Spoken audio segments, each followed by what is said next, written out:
नमस्कार फ्रेंड्स। आज का कहानी का शीर्षक है दादा दादी की कहानियाँ। रिया एक अमीर और सुंदर लड़की थी। उसके पास पहनने के लिए ढेर सारे सुंदर कपड़े थे, लेकिन उसका मन किसी भी कपड़े से बहुत जल्दी भर जाता था। 2-4 बार पहनकर ही वह अपने सुंदर सुंदर कपड़े भी फेंक देती थी। उसको किसी भी चीज़ की कीमत का एहसास नहीं था। खाना भी वह आधा खाती और आधा मेज पर ही छोड़ देती थी। उसके घर में एक नौकरानी थी, सीमा। सीमा एक बहुत ही समझदार लड़की थी। वह पूरा दिन रिया को सामान संभाल कर रखती रहती थी। जो खाना रिया मेज पर छोड़ देती, उसमें से कुछ वह खा लेती थी और कुछ गरीबों बच्चों को दे देती थी। जो कपड़े रिया फेंक देती थी, उन्हें सीमा अपने लिए रख लेती थी। उनसे वह अपने लिए अच्छी अच्छी पोशाकें सिल लेती थी।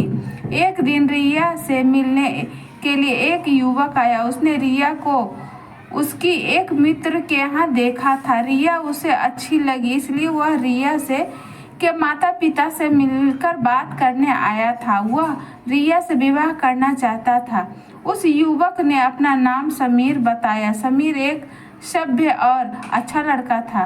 रिया के माता पिता को वह पसंद था। उन्होंने समीर को आदर से बैठाया और सीमा से चाय लाने को कहा। सीमा जब चाय लेकर आई तो उसने एक बहुत ही सुंदर पोशाक पहनी हुई थी। यह पोशाक उसने रिया की पुरानी पोशाकों से बनाई थी। उस पोशाक में सीमा बहुत ही अच्छी लग रही थी। रिया ने जब सीमा को देखा तो समीर से बोली, यह हमारी नौकरानी है। सीमा मेरे पुराने कपड़े पहनकर अपने आप को बहुत सुंदर समझती रही है। समीर ने देखा कि सीमा की पोशाक कहीं से भी पुरानी नहीं लग रही थी।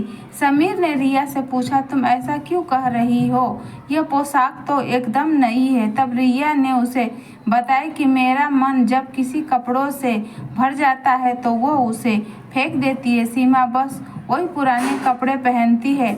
उसके पुराने कपड़ों को जोड़कर अपने लिए पोशाक बनाती रहती है। कभी कभी तो मेरा जूठा खाना तक बाहर के गंदे बच्चों को खिला देती है। बेचारी के पास नई चीज़ें के लिए पैसे नहीं है ना। समीर ने महसूस किया कि सीमा एक बहुत समझदार और दूरदर्शी लड़की है, जबकि रिया एकदम बिगड़ी हुई और खर्चीली। उसने रिया को माता पिता से कहा, आपकी बेटी बहुत सुंदर है, लेकिन घर संभालने के लिए जो गुण होने चाहिए वह उसमें नहीं है। सीमा में ये सब गुण है, इसलिए मैं रिया से नहीं बल्कि सीमा से विवाह करना चाहता हूँ। रिया के माता पिता को दुख तो हुआ, लेकिन वे सीमा के लिए खुश थे। वे जानते थे कि सीमा कितनी अच्छी है। रिया को यह बात इतनी बुरी लगी कि उसने अपने आप को पूरी तरह बदल डाला। कुछ दिनों के बाद समीर फिर रिया के घर आया। सीमा ने उसे बताया कि रिया बदल गई है। समीर ने रिया से कहा, रिया, मैं तो सचमुच सिर्फ तुम्हें पसंद करता हूँ। सीमा से विवाह की बात तो बस एक नाटक था जो हम सबने मिलकर किया था तुम्हें बदलने के लिए। हम चाहते थे कि तुम्हें अपनी गलती का एहसास हो। मैं खुश हूँ कि तुम बदल गई हो। अब बताओ, तुम मुझसे विवाह करोगी? रिया खड़ी खड़ी शर्मा रही थी और सीमा दोनों को देखकर बहुत खुश थी। फ्रेंड्स, ऐसी कहानी सुनने के लिए इस चैनल से बने रहे। इस वीडियो को लाइक करें, शेयर